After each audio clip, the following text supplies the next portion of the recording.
नमस्कार मित्रों, आपके अपने YouTube चैनल में आपका स्वागत है।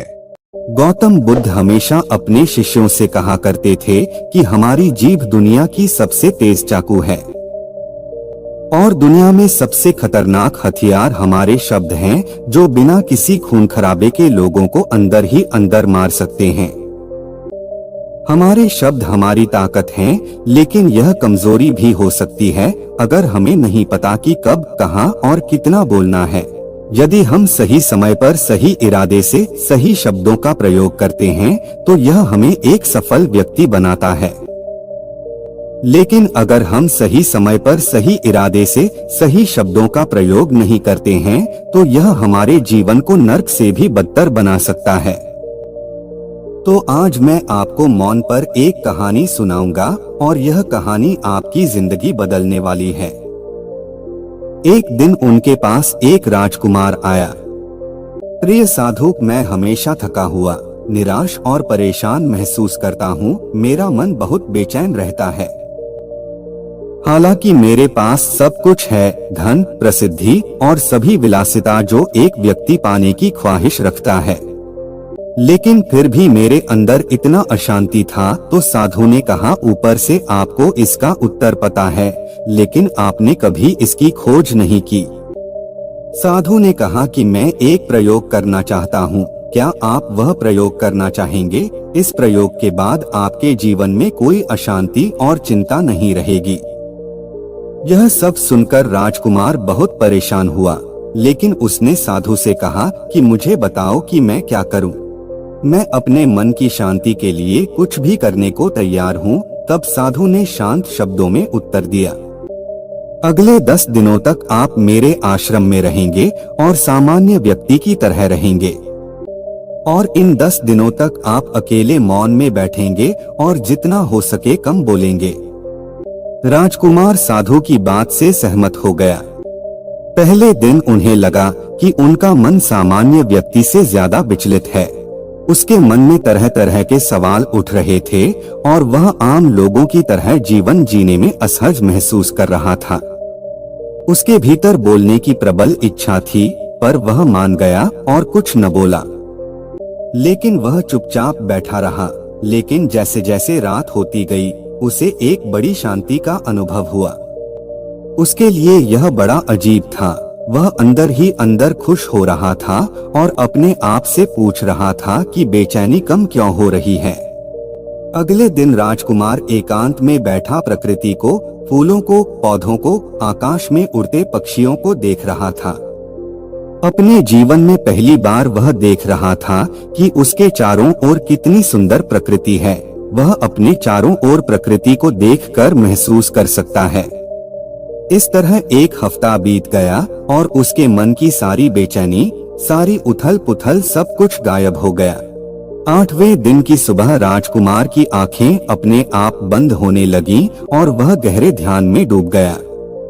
उसने आंखें बंद की, गहरे ध्यान में चला गया। कोई चिंता नहीं थी। राजकुमार को भीतर ही भीतर गहन शांति का अनुभव होने लगा। बाकी के 2 दिन गहरे ध्यान में बिताने के बाद राजकुमार खुद को एक बौद्ध भिक्षु के सामने पेश करता है। राजकुमार ने साधु से कहा कि प्रिय साधु, मुझे उत्तर मिला कि मेरा मन इतना अशांत क्यों है। फिर उन्होंने पूछा, बताओ क्या जवाब मिला? राजकुमार ने कहा कि मैं जरूरत से ज्यादा बातें करता था और दिन भर लोगों पर ऊर्जा बर्बाद करता था और ज्यादातर समय उनके बारे में नकारात्मक ही सोचते थे। इस प्रकार मेरा समय नष्ट हो रहा था और अधिक बातें करने और सोचने से मेरा मन अशांत हो गया था। इस वजह से मैं कोई भी काम अच्छे से नहीं कर पाता था, जिसके कारण मैं लगभग हर काम में असफल होने लगा था और निरंतर असफलता ने मुझे और अधिक उदास और चिड़चिड़ा बना दिया और इसने मेरे जीवन को और नष्ट कर दिया।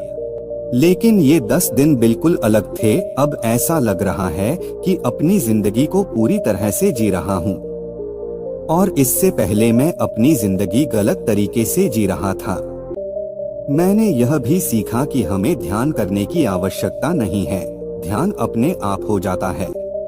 ध्यान में मैंने पहली बात यह सीखी कि किसी के जीवन में सबसे महत्वपूर्ण घटना स्वयं को जानना है।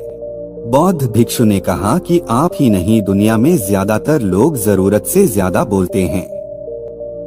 आज भी ज्यादातर लोग एक दूसरे को नीचा दिखाने के लिए ही बोलते हैं और अपना जीवन बर्बाद करते हैं। साधु ने राजकुमार को मौन रहने का महत्व समझाया और कहा कि एक बार शिष्य गौतम बुद्ध से पूछते हैं कि प्रिय बुद्ध, आप अधिकांश समय मौन क्यों रहते हैं? बुद्ध ने मौन रहकर कहा, मैं गहराई में मौन रहता हूँ। मौन स्वयं को जानने की पहली सीढ़ी है।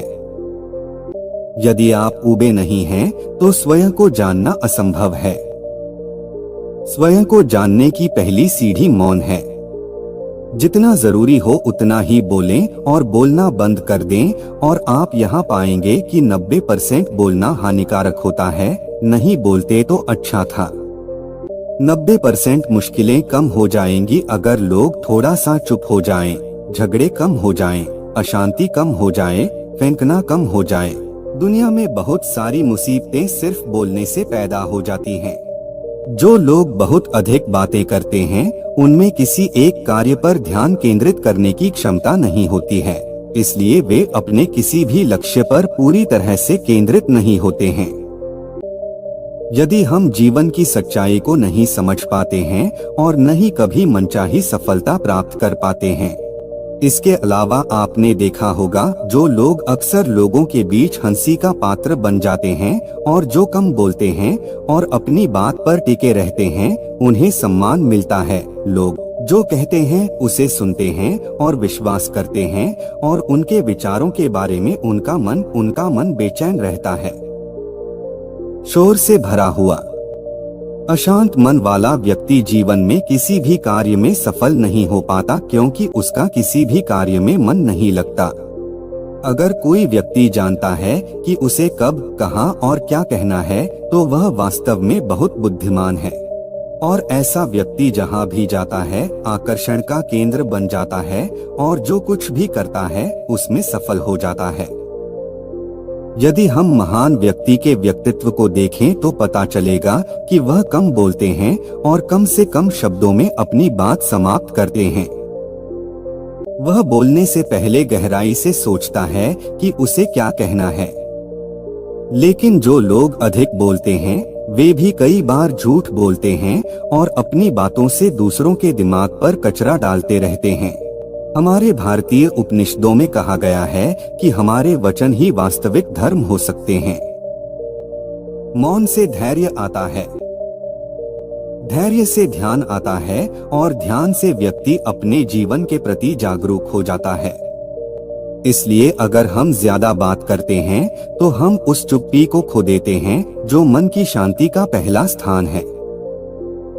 दोस्तों, आज से हम भी मौन का अभ्यास करते हैं। यदि हम भी ऐसा ही बोलते हैं तो यह आवश्यक है और हम कम से कम शब्दों में अपनी बात समाप्त करने का प्रयास करेंगे और यदि संभव हो तो प्रतिदिन कम से कम 30 मिनट एकांत में शांत बैठने का प्रयास करेंगे और मेरे पास पूर्ण विश्वास हम सब में एक सकारात्मक बदलाव अवश्य आएगा। इसी के साथ हम इस वीडियो को समाप्त करते हैं। और यदि यह प्रस्तुति आपको पसंद आई है तो वीडियो को लाइक और चैनल को सब्सक्राइब कीजिएगा। धन्यवाद।